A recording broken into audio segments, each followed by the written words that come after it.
Cussó, and I am the director of the Pout-Pout Fish. My name is Harrington, and I am the co-director on Pout-Pout Fish. Hi, I'm Kristen Zuglis. And I'm Nadine Bates. And we're producers on the film The Pout-Pout Fish. This film is the story of Mr. Fish. He is a pout-pout fish with a pout-pout face, and he lives by himself away from everyone else. And he's forced to go in this magical underwater adventure with the little sea dragon Pip in the search quest to find the mythical fish of Shimmer. Let's go find her. Like a Photon Creative came about the Pout-Pout Fish from our wonderful co-producers, Mimo Studios. Mimo is run by Seema Zagami and Madeira Ginley, ex-Nickelodeon creators who do an incredible job of picking up wonderful IP. Seema and I started Mimo in 2019 as a women-run, mainly women-employed company, and to meet Nadine and Kristen and realize like they were doing the same thing in Australia, we kind of felt like we were meeting ourselves, and we very quickly realized that their skill set complemented our skill set, and it was just like we were pitching and catching the whole time with each other, which was a really nice workflow. We really wanted to find a project, and when they were able to bring Macmillan to the table, we thought it was a perfect fit.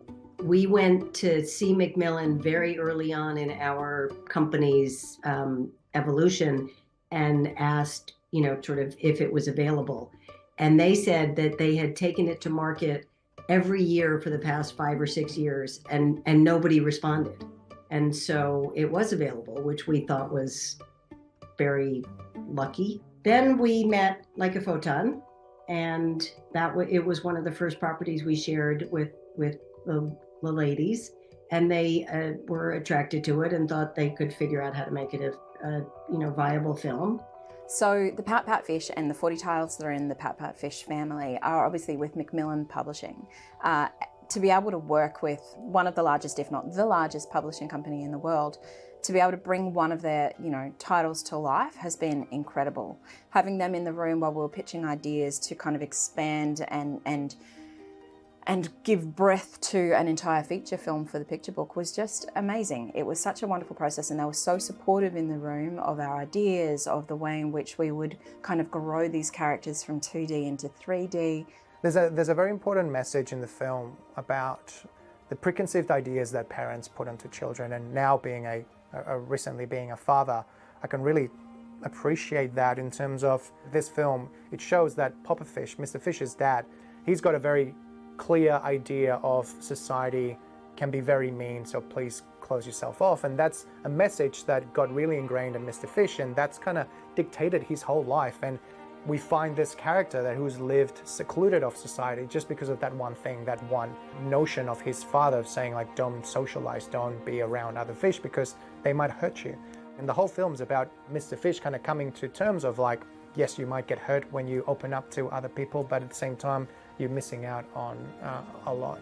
And being able to have those connections with other fish and in real life with other people, it's really what makes life special and makes it worth living. This film has such an incredible cast. I've been honored to be able to work with such talent. My name is Nick Offerman, and I'm playing the character of Mr. Pout-Pout Fish. It's been a long dream of mine to be able to work with Nick. He was an incredible Mr. Fish. I'm great. I'm on a fun and exciting adventure with Pip. And we're gonna find us a skipper, that magic fish. Isn't water weird? He is a fish who experienced a common trauma as a child, and that perhaps had an effect on him being a bit, not quite agoraphobic, but definitely shy of the outside world, distrustful of strangers, and not wanting to interact with others. And sort of against his will, with great reluctance, he is made to learn that people are generally nice, even if they don't look like you or live in the same way as you do. And so he learns that, by trusting others and leaning on one's neighbors, great things can be accomplished that probably can't be done on one's own. So let's make that happen together. Probably my favorite thing about this book is that message that even if your neighbors are trying to defeat you in some way or get one over on you, you have your desires. You want things to be one way. We want things to be another way over here, but we have to cohabitate. Ultimately, we all have to share this, whether it's a reef or a county or an island or a planet, we all have to share it and understand that even though we all live in different ways and have different hopes and dreams, we need to work together on the things that we share, which is what a community is, so that we can then live in peace and shake hands and say, all right. One thing that I've learned in my business as an actor, quite often, my life is still filled with a lot of rejection. Nonetheless, I am human, and so I think that yes, I can't help but internalize these things somewhat, and so when something like that happens to me, what I've learned is I can do one of two things. I can wallow in it,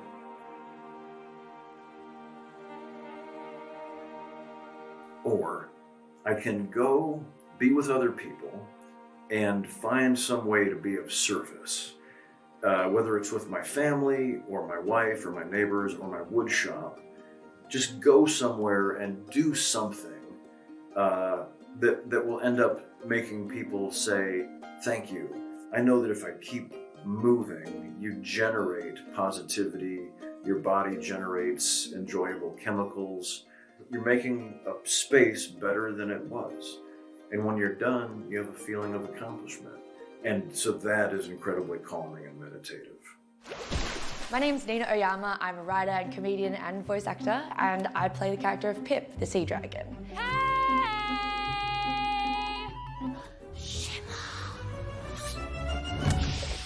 I did! I whispered it! It's not like I was like, Shimmer! Did someone say Shimmer? She is very cute and very insistent and very determined, but she's also really helpful. Like, I think she has a bit of a bleeding heart, so she always wants to help people in need. And I think she also wants to help Mr. Fish, and she brings him out of his shell. Well, he doesn't have a shell, but she brings him out of his, house and with his keep out sign and sort of forces him into the real world. Over the course of the film, I think Pip is very driven by the desire to have a new home so that she can still be part of her family, even when her parents have 300 kids and she's sort of pushed out of the picture. And I think she sort of just wants to, belong to something. I think that she's afraid of change, basically. And I think that she has to learn that change is inevitable and sort of a positive thing. And so, at the beginning of the movie, she's like, I don't want to move out from my parents, and I want to stay and take care of these kids. And, if I don't get this house, I'll be irrelevant because everyone will be worried about these little children. But actually, what she really needs to do is learn to sort of move on, and that life happens, and yeah, it's okay if things change. Shimmer can grant my wish and I'll get a new home and everything won't change? I'd say Pip is the most extreme version of me. I really like how over the top she is. I like how she gets pretty aggro as well. She's really cute and sweet, and then she's suddenly rah, rah, rah. Yeah, I love that she can go from being extremely sweet and nice to just being extremely turbo, and I think I definitely relate to that. I don't know if I express it as outwardly as she does, but I definitely have that inside me. We've got Australian cinema royalty in Miranda Otto in this film playing the antagonist Marin. I'm Miranda Otto and I'm playing Marin, who is Benji's mum, and she's a cuttlefish. I think you're ready. Really? You want me to take over leadership of the pod? What? No! Huh? You're being promoted to Deputy Assistant to the Head of Sanitation and Waste Disposal. Oh. So Marin, at the beginning of the film, she's the leader of the cuttlefish. She's in charge of the whole pod, and she's in this terrible position where she realizes that the only course that they have is to actually move from the home where they've always lived, because the kelp is growing over and they're not going to get enough sun. So they're going to have to move to another place. And it's a really difficult decision, but she's very sure that it's the right decision. She's very decisive. So Marin through the film is sort of frustrated with Benji because he's not really pulling his weight. He says he wants to be a leader, but then he just seems to be slowing the whole process down, and he seems to be sort of goofing off, and she doesn't understand what he's doing. But in the end, he actually comes up with a different approach. Another idea comes from sort of a sideways direction, and she's impressed that there was another way to think of this situation, another way to save their home, and he comes through with that. So she's slightly humbled in that moment, but not too much, because she's a pretty strong leader. There's sort of like two sides to Marin. She's a mum and she's a leader, and you know, she very much cares about Benji, but she has certain responsibilities and she expects him to step up. I'm so proud of you, Benji. Hi, my name is Amy Sedaris, and I play the pink dolphins in the Pout-Pout Fish. Okay, that was a lot. We're way too starving to follow all that. We should get Shark Shack. You know that bloats me, and it's way too far. Well, I don't know what's closer.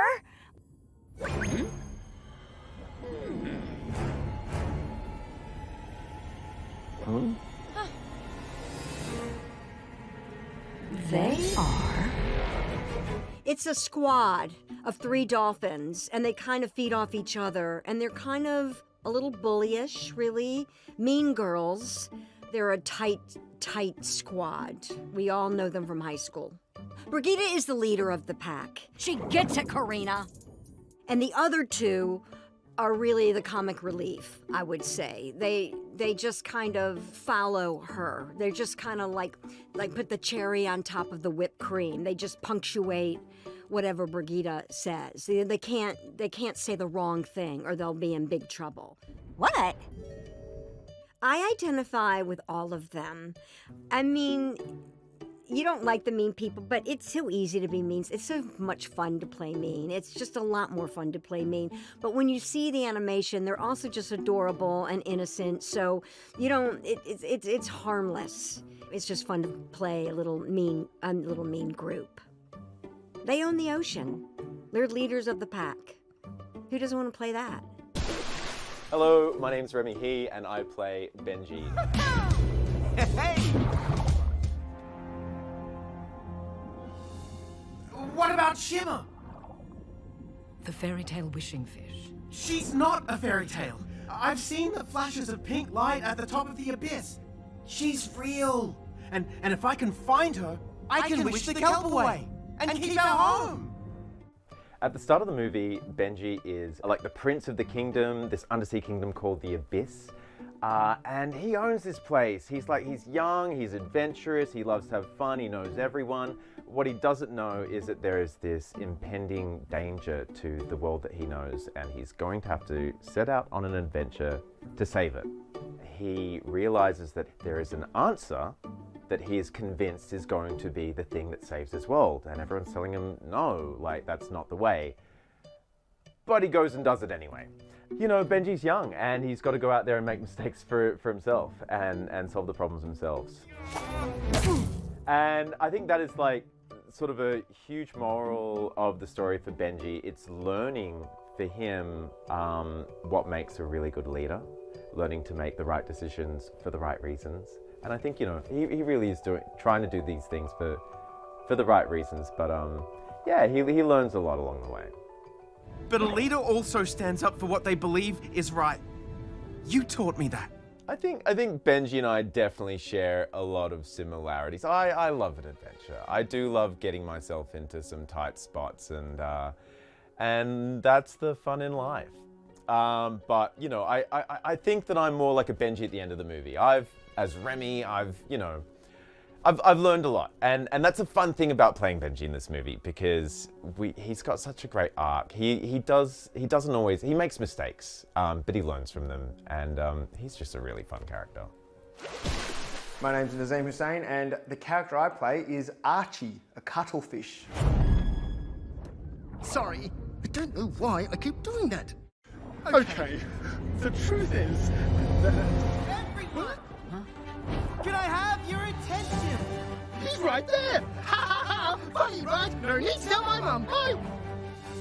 So Archie, when you first meet him in the film, he is a nervy, kind of very anxious, insecure character who's like the best friend of Benji, who's like, in a way, the opposite character to him.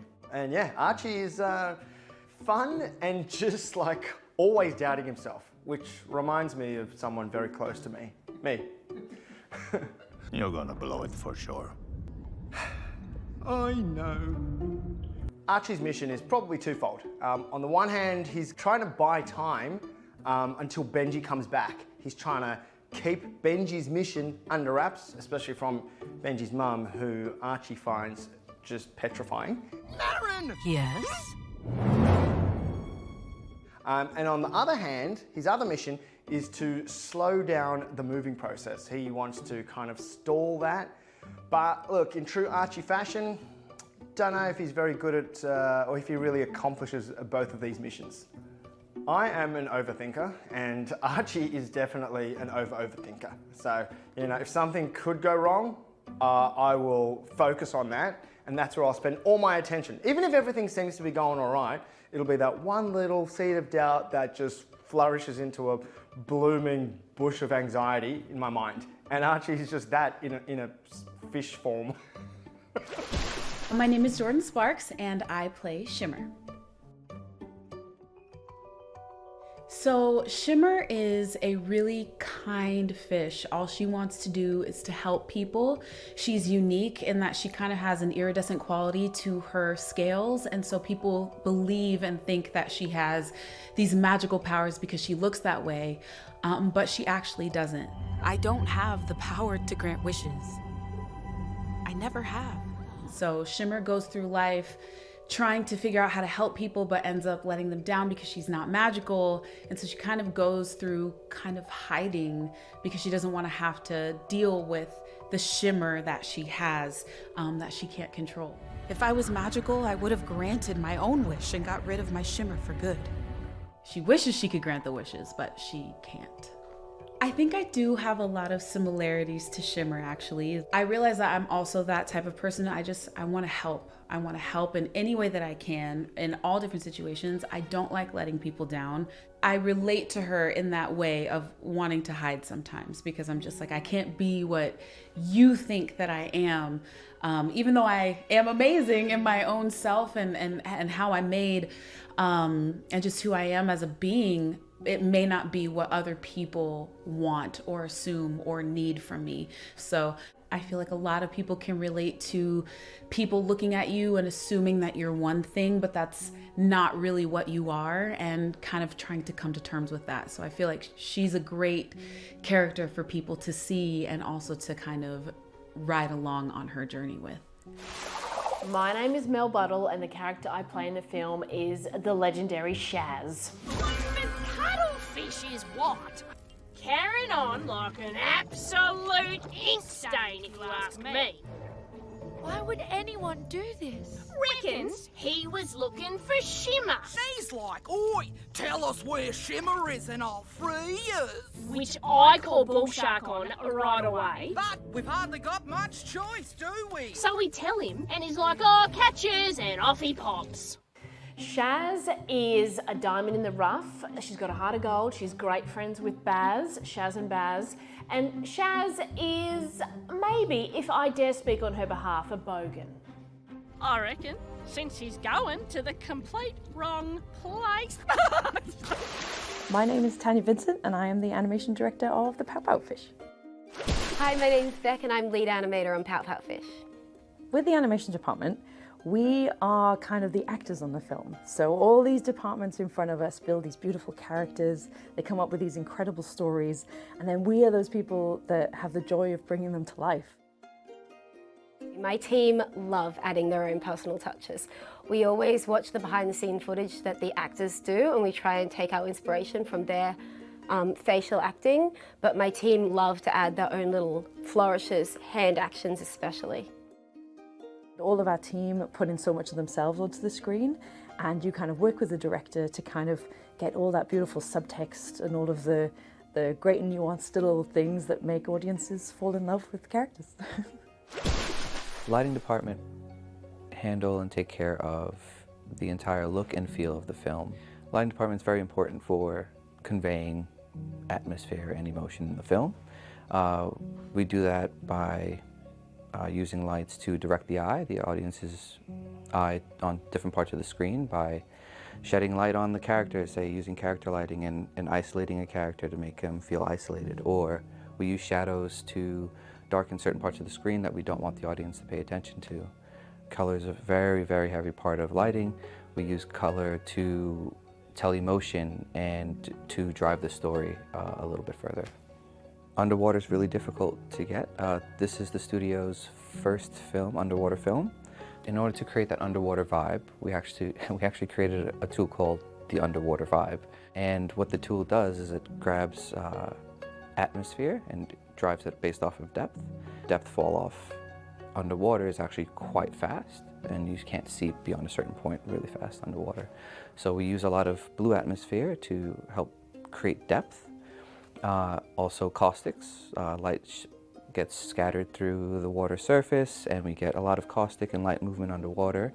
Usually if you're under a pool, you'll see it on the floor of these lights moving around. And to create the sense of atmosphere, we use what we're calling them water motes, or particulates in the water floating around, and that helps give an idea that it's not just air around them, that it actually has a bit of atmosphere and depth to it. I'm Robert Brady, and I supervise the asset team on the Pout-Pout Fish. So everything on an animated movie needs to be created. The asset team is responsible for taking everything that's designed, every character, every environment, and every prop, and building them and making the movie. The process starts early in production, before the shot departments start, and they work very closely with the art departments. There's a lot of back and forth, and they take the designs from the art department and bring those assets to life. Look, there were very big challenges in the movie. One is the main character itself. Although Mr. Fish appears to be quite a simplistic character, he's just a fish. The reality is that the controls that we give the animators to work with, there's hundreds of controls in order to control the performance of Mr. Fish. And just in the face alone, there's over 400 individual joints that control his performance. This was the first time we were working in an underwater film, so there was a lot of things that we had to figure out. My biggest worry when I saw the scope of the film was that we would see all these big moving kelp forests in the background. When we first started, we talked about having the kelp as instances and they wouldn't be a big problem, but as the film started building out, kelp became a more massive part of the set, and I think it affected every department, including animation. The most difficult thing in the film was definitely kelp. It's an important part of the story, but it's also everywhere. It has to do a lot. Characters swim through kelp. It's always moving. There's scenes where it needs to be torn into pieces. And so as a result, we would have entire meetings just dedicated to talking specifically about kelp in the movie.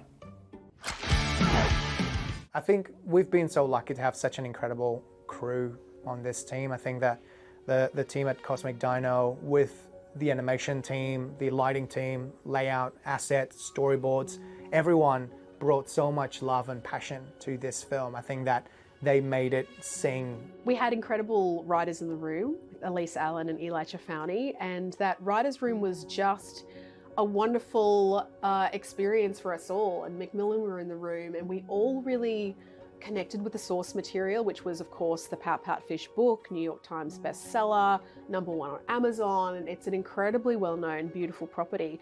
And we really, I think, came from a place of wanting to do the book justice because it's such a beloved property. We wanted to ensure that we captured the glum, gloomy swimmer, Mr. Fish, from the book, but also elevated it to a story that was worthy of the big screen. The hard thing about the Pout-Pout Fish is it's been around for so long. So not only are you creating these characters, some of them brand new that nobody's met before, but you're also paying homage to these people and characters that kids have grown up with and that they love. So our vision for the film was to make sure that we did them justice, but then also brought all these new people to life and make it feel like a really full world that that people could fall in love with.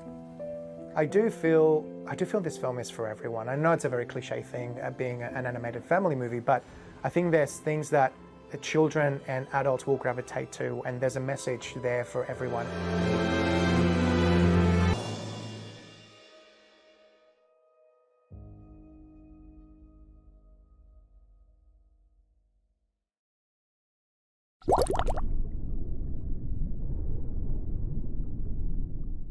Thank you for clicking on our video, everybody. If you like what you saw here, please make sure you like the video and subscribe and share with your friends who like this sort of content. Joblo remains an independent company, and we appreciate all of your support.